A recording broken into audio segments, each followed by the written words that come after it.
Salut! Cette semaine, ça va être une vidéo un peu plus chill que d'habitude, même voire plus courte que d'habitude, parce que je vais pas continuer la prépa tout de suite. En gros, là, je vais m'aventurer sur un gros chantier qui va immobiliser la voiture pendant 1 ou 2 semaines. Sauf que demain, j'ai un rendez-vous chez Honda à 11 h pour qu'ils règlent mes phares, parce que là, c'est complètement invivable.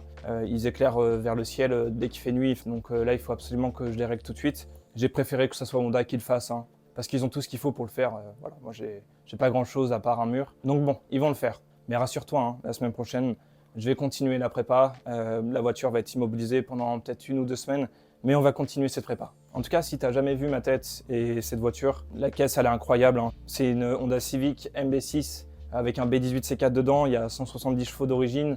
La caisse, ça fait 1 tonne 1. Enfin bref, si tu veux plus de renseignements sur cette voiture, j'ai fait une vidéo de présentation sur celle-ci. Donc je te conseille d'aller la regarder si vraiment cette voiture t'intéresse. Et également, si t'es pas abonné à ma chaîne, je t'invite à y réfléchir parce que si un jour j'atteins les 100 000 abonnés, dis-toi que je fais gagner une voiture et que les 50 000 premiers abonnés de ma chaîne seront automatiquement inscrits au concours. J'ai pas du tout atteint les 50 000 abonnés évidemment, donc il reste encore de la place. À toi d'y réfléchir.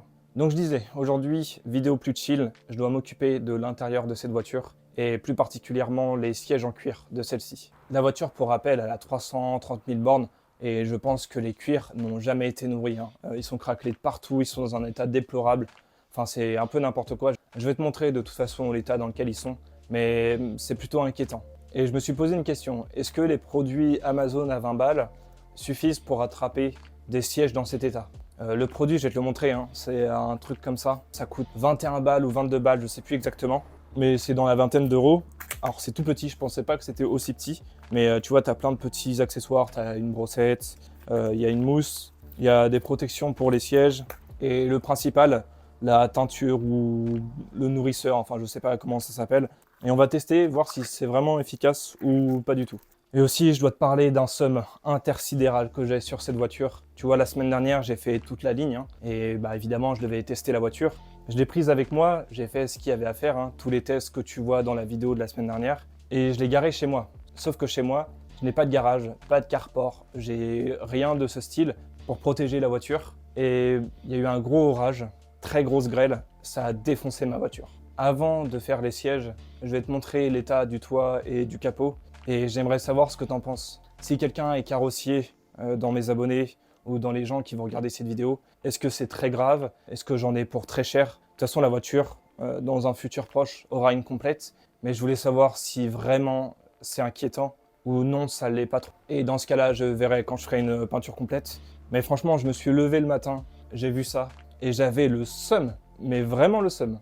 Je vais te montrer ça. Bon, je vais t'emmener avec moi, j'ai pris une lumière, mais je sais pas du tout comment la positionner bien comme il faut pour voir toutes les cômes. Je vais faire un peu global, mais tu peux voir qu'à pas mal d'endroits, c'est pas mal ondulé. Il y a même un endroit où c'est vraiment vénère. Mais le pire, c'est le toit. Je sais pas si tu vois très très bien, mais par là, au milieu, il y a un énorme trou, hein, littéralement. Mais tu vois, j'ai essayé de te montrer bien comme il faut. Ça change rien avec la lumière. Ouais, j'arrive pas forcément à te montrer, mais tu vois, regarde là. Là, au niveau de la charnière ici, tu peux voir qu'il y a un énorme trou. Là, il y en a pas mal. Et tu vois, si je fais comme ça, on peut voir que la voiture, elle est grêlée de partout. Je vais essayer de faire d'autres plans pour que tu vois vraiment les cômes. Mais franchement, en réalité, c'est pas beau à voir.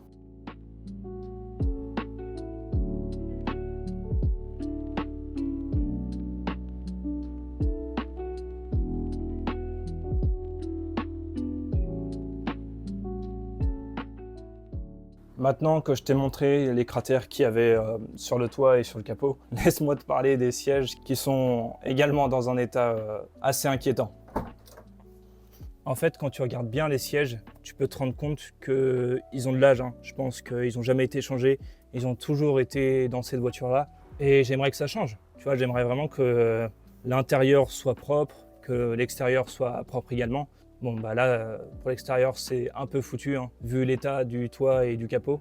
Mais on va essayer au moins de faire ce qu'on peut, au moins rénover l'intérieur. Évidemment, le pire des côtés, c'est celui du conducteur. Et je ne sais pas du tout si j'arriverai à le rattraper, hein, parce que comme tu peux voir sur les images, celui du conducteur est vraiment dans un sale état. Quand tu regardes celui du passager, il l'est un peu moins, mais il a quand même morflé. La promesse du produit, je vais te mettre la fiche Amazon juste à côté de moi, mais quand tu regardes les promesses, c'est vraiment ce genre de siège complètement craquelé et complètement mort que le produit arrive à rattraper. Alors je ne sais pas exactement ce que ça va donner, mais on va essayer. Alors, les instructions, j'aimerais bien les avoir quand même. La fiche instruction, elle est vraiment petite, hein.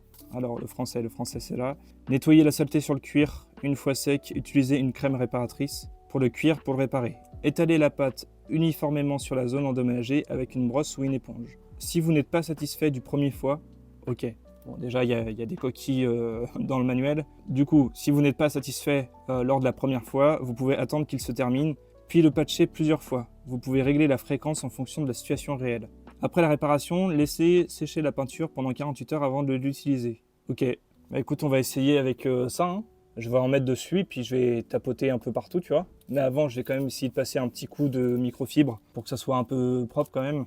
Et mettre cette pâte-là et voir si ça répare. J'ai mis de l'eau sur la microfibre, mais bon, c'est pas non plus à imbiber. Alors, d'après ce que j'ai compris, on va ouvrir ça. Il n'y a pas genre une ouverture un peu facile? En tout cas, ça a l'air de sentir bon. J'aime pas ça. Ah, j'en ai mis plein les doigts. Ah, ça m'a mis plein les doigts. Alors ça, par contre, c'est pas ouf. Ah! Surtout, c'est de la teinture, donc en fait, ça en met partout, quoi. Et ben, vous savez quoi? On va utiliser ici, là. Alors, je crois qu'il faut protéger, hein. Faut pas du tout faire comme moi. Je crois qu'il faut protéger toute la zone pour pas en mettre sur les tissus. Du coup, voilà, je l'ai fait sur cette petite zone. On peut voir qu'il y a vraiment une différence, hein. Bon, c'est un peu logique, hein. Tu mets de la teinture sur un siège, forcément, il va reprendre la couleur. Je ne sais pas exactement si ça va combler tous les trous et toutes les craquelures qu'il y a. Mais bon, il faut que j'essaye sur l'intégralité des sièges et voir si vraiment c'est efficace ou non. Je vais pas te filmer l'intégralité de la rénovation des sièges, hein. Je trouve ça pas très intéressant de me voir tapoter comme ça avec une éponge. Dans tous les cas, je vais te faire 2-3 plans. Mais bon, je vais pas te saouler pendant 10 minutes à faire tout ça. Mais du coup, je vais le faire demain, juste après que la voiture ait été chez Honda. Et comme ça, je vais faire l'intégralité des sièges. Donc on se retrouve tout de suite, une fois que j'ai fini tous les sièges. Salut vous! Bon, la transition est un peu brutale, mais on est le surlendemain de ce que tu viens de voir. Et la voiture a... Oui, je sais. Tu dois te demander ce qui se passe. Et du coup, je te dois des explications. En gros, je pouvais tourner que ce jour-là. Et c'était l'une des journées les plus chaudes du mois de juin.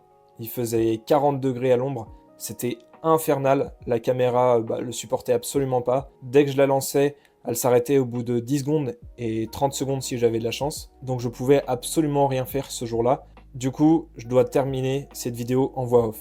J'espère que ça va pas se reproduire. J'aime vraiment pas ça. Je trouve ça pas vraiment agréable. Mais bon, pour cette vidéo, on va dire que ça passe. Du coup, j'étais en train de dire que la MB6 sortait tout juste de chez Honda et qu'on avait évidemment réglé les phares, comme je le disais au début de la vidéo, mais qu'on a aussi réglé l'allumage. Il y avait un peu trop d'avance, on a remis comme c'était d'origine. Personnellement, je trouve que la voiture tourne un peu mieux, mais je ne saurais pas te dire si elle a eu des chevaux en plus. Honnêtement, j'en sais rien. On verra bien le jour où on la mettra sur le banc. Mais un truc qui est sûr, c'est qu'elle tourne mieux. Ça, c'est pour la parenthèse concessionnaire Honda. Là, on va revenir sur le sujet principal de la vidéo, qui est les sièges.